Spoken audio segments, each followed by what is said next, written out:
ছয় মাত্রা ভূমিকম্পে লণ্ডভণ্ড আফগানিস্তানের দুই প্রদেশ, হতাহত ২,০০০ ছাড়িয়েছে। আন্তর্জাতিক সহযোগিতা চাইল সরকার। গাজা ইসরায়েলি হামলায় নিহত আরও ৭৮ ফিলিস্তিনি। হামলার মাত্রা আরও বাড়ানোর নির্দেশ ইসরায়েলি সেনাপ্রধানের। নামিবিয়া পুলিশ ও কারাগারের গাড়ির সংঘর্ষণ, নিহত ১৬, এদের মধ্যে ১৪ জনই পুলিশ কর্মকর্তা। পাঞ্জাবে বন্যায় ৩৩ জনের প্রাণহানি। এবং জোড়া লাগতে শুরু করেছে চীন ভারত সম্পর্ক। ফের সরাসরি ফ্লাইট চালুর সিদ্ধান্ত দুদেশের। এসিওভুক্ত দেশগুলোতে চীনা বিনিয়োগের ঘোষণা।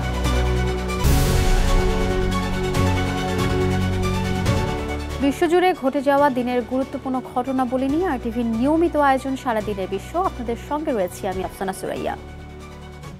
ভয়াবহ এক ভূকম্পনে কাঁপল আফগানিস্তান। রিক্টার স্কেলে এর মাত্রা ছিল ৬। শেষ খবর পাওয়া পর্যন্ত নিহত হয়েছে ৮ শতাধিক।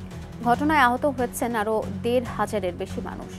এখনও ধ্বংসস্তূপের নিচে আটকা আছেন বহু মানুষ। ক্ষতি সামাল দিতে আন্তর্জাতিক সহায়তা চেয়েছে আফগানিস্তান সরকার। ইমতিয়াজ আহমেদের রিপোর্টে বিস্তারিত।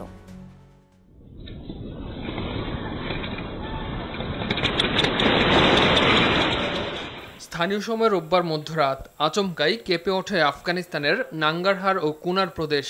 পাকিস্তান সীমান্তের কাছে আঘাত হানায় ৬ মাত্রার এই ভূমিকম্প। এখনও ধ্বংসস্তূপের নিচে চাপা পড়ে আছে বহু মানুষ। তাদের উদ্ধারে কাজ করছে স্থানীয় প্রশাসন ও বাসিন্দারা। মিলছে নতুন নতুন মরদেহের সন্ধান।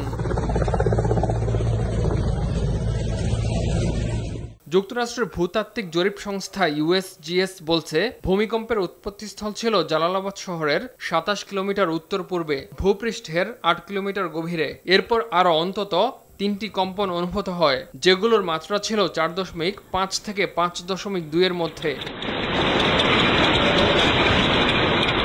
হতাহতের বিষয়ে সামাজিক মাধ্যমে দেয়া এক বিবৃতিতে তালেবান সরকার জানায়, পূর্বাঞ্চলীয় কিছু প্রদেশে প্রাণহানি ও সম্পদের ব্যাপক ক্ষতি হয়েছে।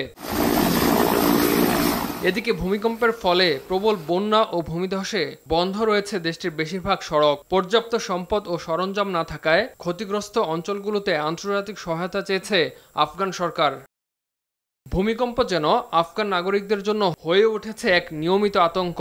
গেল ৩ দশকে কেবল এ দুর্যোগের কারণেই দেশটিতে প্রাণ হারিয়েছে ১০,০০০-এরও বেশি মানুষ। ইমতিয়াজ আহমেদ, আরটিভি। গাজাবাসীকে বিতরণের অংশ হিসেবে যুদ্ধবিধ্বস্ত গাজা সিটিতে হামলার মাত্রা বাড়িয়েছে দখলদার ইসরায়েল। রোববার নগরটির বিভিন্ন স্থানে অব্যাহত গোলাবর্ষণ ও বিমান হামলা চালায় ইসরায়েলি সৈন্যরা। এতে নতুন করে প্রাণ গেছে ৭৮ ফিলিস্তিনির। এদের মধ্যে ৩২ ত্রাণ প্রত্যাশীও রয়েছে। এদিকে গাজা সিটি দখলে হামলার মাত্রা আরও বাড়ানোর নির্দেশ দিয়েছেন ইসরায়েলি সেনাপ্রধান ইয়াল জামির। রোববার তেল আবিবে ইসরায়েলি শীর্ষ কমান্ডারদের সঙ্গে অনুষ্ঠিত বৈঠকে একথা জানান তিনি। এ লক্ষ্যে নতুন করে ডাকা হয়েছে রিজার্ভ ইসরায়েলি সেনা। ফিলিস্তিনে অবরুদ্ধ গাজা উপত্যকায় ফের বিমান হামলা চালিয়েছে দখলদার ইসরায়েল। এতে হামাসের সামরিক মুখপাত্র আবু উবাইদা নিহত হয়েছে বলে দাবি করেছে ইসরায়েল। সোমবার এক প্রতিবেদনে এই তথ্য জানিয়েছে সংবাদ মাধ্যম বিবিসি। তবে সামরিক মুখপাত্রের মৃত্যুর বিষয়ে এখনও নিশ্চিত করেনি ফিলিস্তিনি স্বাধীনতাকামী সংগঠনটি। তবে স্থানীয় সংবাদ মাধ্যমে বরাতে জানা যায়, গাজার ঘন বসতিপূর্ণ আল রিমাল এলাকায় ইসরায়েলি হামলায় অন্তত শিশুসহ ৭ জন নিহত ও ২০ জন আহত হয়। এদিকে প্রতিরক্ষা মন্ত্রী ইসরায়েল কাটজ এক্সের এক পোস্টে আইডিএফ ও গোয়েন্দা সংস্থা শিন বেটের ত্রুটিহীন যৌথ অভিযানের অভিনন্দন জানান। পাশাপাশি গাজা সিটি পুরোপুরি নিয়ন্ত্রণ নিতে আবু উবাইদার মতো আরও হামাস নেতাকে টার্গেট করা হবে বলে কঠোর হুঁশিয়ারি দেন। নামিবিয়ার দক্ষিণাঞ্চলে পুলিশের গাড়ি ও প্রিজন ভ্যানের মুখোমুখি সংঘর্ষ হয়েছে। এতে অন্তত ১৬ জন যাত্রী নিহত হয়েছেন। এদের মধ্যে ১৪ জনই পুলিশ কর্মকর্তা ছিলেন। শনিবার সকালে দেশটির মরিয়ান্তার শহরে এই দুর্ঘটনা ঘটে। তথ্যটি নিশ্চিত করেছে ব্রিটিশ বার্তা সংস্থা বিবিসি। এদিকে নিহতদের পরিবারের প্রতি সমবেদনা জানিয়েছেন দেশটির প্রেসিডেন্ট জেটুম্বু নান্দি নটাইদোয়া। অন্যদিকে দেশটির স্বরাষ্ট্রমন্ত্রী লুসিয়া ইপুম্বু ঘটনাটির দ্রুত তদন্তের নির্দেশ দিয়েছেন। পাকিস্তানের পাঞ্জাবে ভারী বৃষ্টিজনিত বন্যায় অন্তত ৩৩ জন নিহত হয়েছে। ঘরছাড়া হয়েছেন হাজার হাজার মানুষ। রোববার দেশটির দুর্যোগ সংস্থা থেকে পাওয়া এক সংবাদ থেকে এমন তথ্য নিশ্চিত করে বার্তা সংস্থা এনবিসি। এদিকে পাকিস্তানি জাতীয় দুর্যোগ ব্যবস্থাপনা কর্তৃপক্ষ এনডিএমএ অনুসারে গেল ২৬ জুন থেকে বৃষ্টিপাতে দেশটির বিভিন্ন অঞ্চলে কমপক্ষে ৮৩১ জন নিহত ও ১১২১ জন আহত হয়েছে।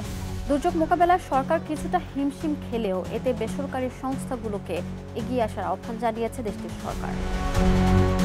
ইন্দোনেশিয়ায় সহিংস বিক্ষোভের জেরে ৮ জন নিহত হওয়ার ঘটনায় দেশজুড়ে নিরাপত্তা জোরদার করেছে কর্তৃপক্ষ। সোমবার রাজধানী জাকার্তার বিভিন্ন স্থানে বসানো হয় চেকপোস্ট, জোরদার করা হয় পুলিশ টহল।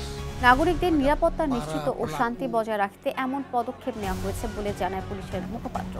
এর আগে এমপিদের বিপুল ভাতা প্রদানের জেরে ক্ষুব্ধ বিক্ষোভকারীরা আঞ্চলিক পার্লামেন্ট ভবনে আগুন ধরিয়ে দিলে পার্লামেন্ট ভবনের অন্তত ৩ জনের মৃত্যু হয়। পাশাপাশি ঘটে বেশ কিছু নাশকতার ঘটনা। এমন উত্তেজনাকর পরিস্থিতিতে চীন সফর বাতিলের সিদ্ধান্ত নিতে বাধ্য হন দেশটির প্রেসিডেন্ট প্রাবো সুবিয়ান্তো। সাংহাই কোঅপারেশন সম্মেলনের মধ্য দিয়ে জোড়া লাগতে শুরু করেছে চীন ভারত সম্পর্ক। রোববার মোদি শি জিনপিং এর বৈঠকে প্রায় ৫ বছর পর পুনরায় ফ্লাইট চালুর কথা ভাবছে দুই দেশ। দেশ দুটির আকাশপথ চালুর উদ্যোগ দুই দেশের মধ্যে সম্পর্কের উন্নয়ন ঘটাবে বলে মনে করছেন আন্তর্জাতিক সম্পর্ক বিশ্লেষকরা। বিস্তারিত জানাচ্ছেন ইমরুল হাসান। এই একটি দৃশ্যই অনেক কবিতার জন্ম দিয়েছে। চীনের প্রেসিডেন্ট শি জিনপিং এবং ভারতের প্রধানমন্ত্রী নরেন্দ্র মোদীর এই ঐতিহাসিক সাক্ষাতে বদলে যেতে পারে ভূ রাজনৈতিক সমীকরণ, এমনটি মনে করেন এশীয় বিশ্লেষকেরা। আর এর মধ্য দিয়ে চীন ও ভারত এই দুই দেশের সম্পর্কের বরফ গলতে শুরু করেছে বলে মন্তব্য করেছেন আন্তর্জাতিক সম্পর্ক বিশ্লেষকেরা। ভারতের প্রধানমন্ত্রী নরেন্দ্র মোদী ইতিমধ্যে আভাস দিয়েছেন বৈরিতা নয় বরং সহযোগিতার বার্তা। তাৎক্ষণিকভাবে সম্পর্কের মেলবন্ধনের প্রমাণস্বরূপ দুই দেশে সরাসরি ফ্লাইট চালুর ঘোষণা দিয়েছেন। দীর্ঘ ৫ বছরেরও বেশি সময় বন্ধ থাকার পর ভারত ও চীন আবারও সরাসরি ফ্লাইট চালু করতে যাচ্ছে। বিশ্বের সবচেয়ে জনবহুল ও বর্ধনশীল অর্থনীতির দেশ দুটির আকাশপথে নতুন সংযোগ ফিরিয়ে আনার মাধ্যমে রাজনৈতিক ও অর্থনৈতিক সম্পর্কে নতুন অধ্যায়ে পা রাখছে বলে মনে করেন আন্তর্জাতিক সম্পর্ক বিশ্লেষকেরা। প্রধানমন্ত্রী নরেন্দ্র মোদী কা ভব্য স্বাগত। সাংহাই কোঅপারেশন অর্গানাইজেশনের সম্মেলনে তিয়ানজিনে চীনের প্রেসিডেন্ট শি জিনপিং এর সঙ্গে বৈঠকে ভারতের প্রধানমন্ত্রী নরেন্দ্র মোদী এই পরিকল্পনার কথা জানান। যদিও কবে থেকে ফ্লাইট চালু হবে তা এখনো জানানো হয়নি। ৭ বছর পর চীন সফরে গেছেন প্রধানমন্ত্রী নরেন্দ্র মোদী। এর আগে জাপান সফর শেষ করেই এ সম্মেলনে যোগ দেন তিনি। যুক্তরাষ্ট্র ও পশ্চিমা বিশ্বের সঙ্গে টানাপোড়েনের সময়ে দিল্লি ও বেজিং এর এই নতুন বোঝাপড়া কেবল আঞ্চলিক নয়, বৈশ্বিক অর্থনৈতিক সমীকরণের দিক থেকেও গুরুত্বপূর্ণ বলে মন্তব্য করেছেন বিশেষজ্ঞরা। সম্প্রতি মার্কিন প্রেসিডেন্ট ডোনাল্ড ট্রাম্প ভারতীয় পণ্যের উপরে শুল্ক বাড়ানোর ঘোষণা দিয়েছেন। বিশেষ করে রাশিয়ার তেল আমদানিকে ঘিরে দিল্লির উপর চাপ বাড়াচ্ছে যুক্তরাষ্ট্র। অন্যদিকে ওয়াশিংটনের সঙ্গে বাণিজ্য বিরোধের মাঝেই বেইজিং আপাতত এক ধরনের যুদ্ধবিরতি মেনে নিয়েছে। এমন প্রেক্ষাপটে ভারত ও চীনের ঘনিষ্ঠতা নতুন করে কৌশলগত গুরুত্ব পাচ্ছে। ভারতের সবচেয়ে বড় বেসরকারি এয়ারলাইন ইন্ডিগো ইতিমধ্যেই চীনের উদ্দেশ্যে ফ্লাইট চালুর আগ্রহ জানিয়েছে। পাশাপাশি রাষ্ট্রীয় সংস্থা এয়ার ইন্ডিয়াও এই রুটে ফের যাত্রা শুরুর প্রস্তুতি নিচ্ছে। অন্যদিকে চীনের প্রধান ৩ airlines Air China, China Southern ও চায়না ইস্টার্নেরও ভারতীয় শহরে ফের ফ্লাইট চালুর পরিকল্পনা রয়েছে বলে জানিয়েছে বেশ কয়েকটি আন্তর্জাতিক সংবাদ মাধ্যম। করোনা মহামারীর সময় সরাসরি ফ্লাইট বন্ধ হয়ে যায়। এরপর ২০২০ সালে সীমান্তে রক্তক্ষয়ী সংঘর্ষের পর সেই যোগাযোগ আর শুরু হয়নি। এই সময়ে দুই দেশের মানুষ যাতায়াতের জন্য হংকং বা সিঙ্গাপুরকে বিকল্প ট্রানজিট হিসেবে ব্যবহার করেছেন। গেল জুলাই মাসে চীনা নাগরিকদের জন্য পর্যটক ভিসা চালুর অনুমতি দেয় ভারত। আন্তর্জাতিক অঙ্গনে চলমান বাণিজ্য যুদ্ধের উত্তাপ, তেল বাজারের অনিশ্চয়তা এবং ভূ রাজনীতির অস্থিরতায় সরাসরি বিমান যোগাযোগ চালু হওয়া কেবল দুই দেশের যাত্রীদের জন্য স্বস্তি নয়, বরং ব্যবসা বাণিজ্য ও কূটনীতির নতুন দিগন্ত উন্মোচন করবে, এমনটির প্রত্যাশা দুই দেশের জনগণের। Imrul Hasan, RTV। Shanghai Cooperation Organisation SCOর শীর্ষক সম্মেলনের দ্বিতীয় দিনের অধিবেশন চলছে। এতে সভাপতির বক্তব্য রেখেছেন চীনের প্রেসিডেন্ট শি জিনপিং।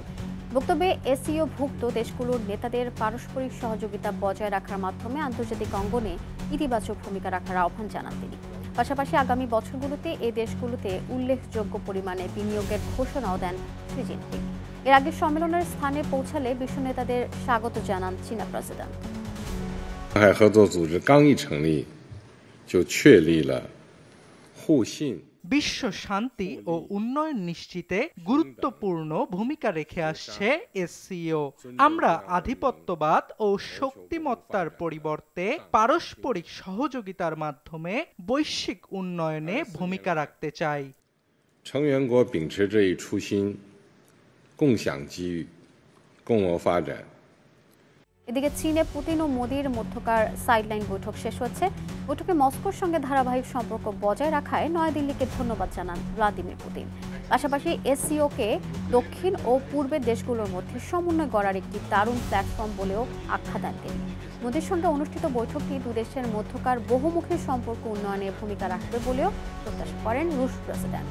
এদিকে চলতি বছরের ডিসেম্বরে পুতিনকে ভারত সফরের আমন্ত্রণ জানান মোদি। পাশাপাশি যে কোনো প্রতিকূল পরিস্থিতিতে নয়াদিল্লি ও মস্কো কাঁধে কাঁধ মিলিয়ে মোকাবেলা করবে বলেও জানান তিনি। এর আগে একই গাড়িতে চেপে বৈঠকের জন্য নির্ধারিত স্থানে পৌঁছান এই দুই বিশ্ব নেতা। আর এর সাথে শেষ করছে সারাদিনের বিশ্ব। আরটিভির সাথে সংযুক্ত থাকুন, মতামত জানান আরটিভি সামাজিক যোগাযোগ মাধ্যমগুলোতে।